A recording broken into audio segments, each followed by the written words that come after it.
Hello friends, इस video में हम बात करते हैं डाटा एनालिसिस के और प्रॉपर्टीज़ के बारे में। हमने सिंगल फैक्टर डिस्कस किया विदाउट एप्लीकेशन, कुछ और देखें। कोरिलेशन, एक्सेल के अंदर कोरिलेशन निकालना वैसे बहुत टफ नहीं है।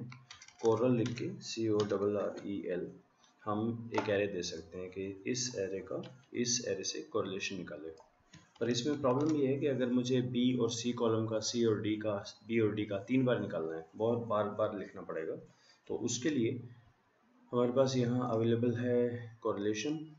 ओके, किस किस का निकालना है? इन तीनों का। ऊपर लेबल है, हेडिंग मैंने इंक्लूड की है, डाटा मेरा कॉलम में है, आउटपुट मेरा यहीं दे दे यहाँ से। ओके, तो ये आउटपुट आ गया। देखिए ये वही चीज़ आ गई। तो ये तो हमारा आ गया कोरिलेशन तीनों का एक दूसरे से। अगर कोवेरिएंस निकालना है तो बिल्कुल सेम है। कोरिलेशन और कोवेरिएंस में फ़र्क कितना होता है कि जो कोवेरिएंस होता है उसके स्टैंडर्डाइज वैल्यू को हम कोरिलेशन बोलते हैं। ठीक है जी। अगर हमें इन सब का डिस्क्रिप्टिव स्कोर निकालना है, यानी mean, median, mode, minimum, maximum, skewness, kurtosis, तो ये descriptive. Column wise input range, ये सारा है हमारा डाटा कि label in the first row, data मेरा कॉलम में है। आउटपुट रेंज यहाँ भी दे सकते हैं नई वर्कशीट में। Summary statistics, largest confidence interval चाहिए नहीं, बस ओके। तो देखिए इसने ये दे दिया डाटा हमारा कि प्राइस की जब हम बात करें, मैं बीच में एक और इंसर्ट कर देता हूँ। प्राइस की अगर हम बात करें, प्राइस का मीन इतना, standard error, median, mode, mean और मीडियन में बहुत फ़र्क नहीं है तो आउटलायर भी नहीं लग रहा। स्टैंडर्ड डेविएशन, सैंपल का वेरिएंस, स्क्यूनेस, कर्टोसिस ऑलमोस्ट ठीक ही है, बहुत हाई नहीं है। रेंज, मिनिमम, मैक्सिमम, सम और काउंट, ये सारी चीज़ इस सारे वेरिएबल के दे सकता है। तो बहुत फास्ट लेवल पे, मोड नहीं है, समझे, कोई वैल्यू ऐसी नहीं है जो 2 बार रिपीट हो। तो अगर हमारे पास बहुत फास्ट हमें चाहिए एक्सेल के अंदर, तो ये हम इसको यूज़ कर सकते हैं, डिस्क्रिप्टिव स्टैटिस्टिक्स को। रिग्रेशन मैंने कई वीडियो में डिस्कस किया है। जो रिग्रेशन सीरीज है उसमें मैंने डाटा एनालिसिस से ही रिग्रेशन यूज़ किया है, फिर भी दोबारा देख लेते हैं। वाई रेंज का मतलब होता है हमारा डिपेंडेंट वेरिएबल, एक्स का मतलब होता है इंडिपेंडेंट वेरिएबल। यही सिंपल रिग्रेशन के लिए भी यही मेनू है और मल्टीपल रिग्रेशन के लिए भी। सिंपल का मतलब कि ये जो वाई है हमारी, price let's say depends on square feet. I think एक प्रॉपर्टी का एग्जांपल है कि आपके फ्लैट की प्राइस इस पर डिपेंड करती है। लेबल है, आउटपुट रेंज मुझे यही दे दे। और आपको अगर रेजिडुअल चाहिए, स्टैंडर्डाइज, प्लॉट, नॉर्मल, ये सारे, अदरवाइज तो ओके करें। तो ये हमारा आउटपुट आ जाता है, बिल्कुल वही जो SPSS में आता है। मैंने वहाँ ये भी बताया था, इसमें कुछ ऐसा है कि 2 बार आती है वैल्यू फॉर अननोन रीजन्स। अगर मल्टीपल रिग्रेशन है तो देखिए यहाँ पे रेंज लिखा हुआ है। रेंज का मतलब है इसी को अगर हम इन दोनों को दे दें तो ये हमारा बन जाता है मल्टीपल रिग्रेशन का। और आउटपुट हमारा दे दें यहाँ से कि तो टोटल जो वेरिएंस था 27,162, पहले एक्सप्लेन हो रहा था 17,053, अब एक्सप्लेन हो रहा है 1783। पहले आर स्क्वायर था 62%, अब हो गया 65%। ठीक है, एडजस्टेड आर स्क्वायर 60 था, 61 हो गया। इसका मतलब ये वेरिएबल कंट्रीब्यूट कर रहा है।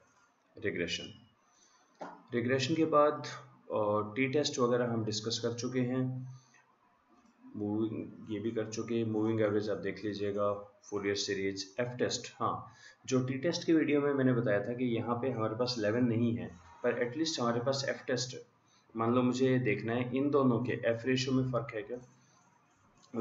वेरिएबल वंस ये वाला है, द सेकंड रेंज ये वाली है, और लेबल, आउटपुट यही दे दे मेरा। थोड़ा सा आगे कि तो पहला जो आया वो है मेरा मीन स्कोर 166, दूसरे का है इतना। एफ की जो वैल्यू आई 0.0019, क्रिटिकल वैल्यू से कम है, इसका मतलब 2 के वेरिएंस में कोई फ़र्क नहीं है। ये चीज़ आप लेवल टेस्ट के लिए यूज़ कर सकते हैं। और कोई चीज़, एक्सपोनेंशियल स्मूथनिंग, रिग्रेशन, रैंक निकाल सकते हैं। जैसे इस डाटा का रैंक निकालना है हमें, रैंक इन परसेंटाइल। ये मेरा डाटा सेट है कि लेबल, रैंक मेरा यहीं दे दें इनके साथ साथ ही। कि तो ओके, ये इसने रैंक निकाल दिया कॉलम 1.1। ओके, इसने डाटा को ही ओवरराइट कर दिया। हम एक काम करते हैं, ओके गड़बड़ इसलिए होगी क्योंकि ये मैंने टेबल फॉर्मेट में दे रखा है कि चेक करें। कोई बात नहीं, मैं एक नई डाटा सीरीज का यहाँ इसका मैं बना के देखता हूँ। वहाँ टेबल फॉर्मेट था इसलिए गड़बड़ हो गई थी। मेरा डाटा है ये वाला, इसका रैंक करना है और आउटपुट दे दे मुझे यहीं पे इसके साथ ही। ओके, तो ये पॉइंट्स हैं, इनको सबसे पहले इसने एक ऑर्डर में लगा दिया। ओ 253, बार बार मैं गलती कर रहा हूँ। गलती क्या कर रहा हूँ मैं, label in the first row पे टिक है और सीरीज में लेबल है नहीं, तो क्या होता है जो सबसे ऊपर होगा उसको ये ऑटोमेटिकली कॉलम हेडिंग अज्यूम कर लेता है। तो मुझे क्या करना पड़ेगा, इनका एक ऊपर लिखना पड़ेगा डाटा, कुछ भी कॉलम हेडिंग जरूर होनी चाहिए, या फिर इसको टिक ना करें। यहाँ पे मैंने इसको टिक किया, label in the first row, output C1 में दे दे। ओके, सो डाटा को पहले इसने डिसेंडिंग ऑर्डर में किया। 290 डिसेंडिंग में है या ओके, ये तो खुद ही डिसेंडिंग में है डाटा। चलो इसने किया, फिर इनका रैंक कर दिया, ये इनका परसेंटेज हो गया, रैंक 1 2 3 4। अगर किन्हीं दो वैल्यू का सेम है तो इसने रैंक भी उनका सेम दे दिया। ठीक है, इंटेलिजेंट एनफ। हालांकि कई जगह जब हम रैंक कोरिलेशन निकालते हैं तब दोनों का 8 और 9 का 8.5 आना चाहिए, ये सेम ही निकालता है दोनों का। आप रैंक भी दे सकते हैं। और कोई चीज़ें, मूविंग एवरेज, सैम्पलिंग वगैरह। सैम्पलिंग मतलब ये कुछ अपने आप सैंपल उठा लेता है रैंडमली। ये है टोटल 18 वैल्यूज़ हैं मेरे पास। मैंने इसको कहा, लेबल तो नहीं है मेरा, तो ये मेरा डाटा है।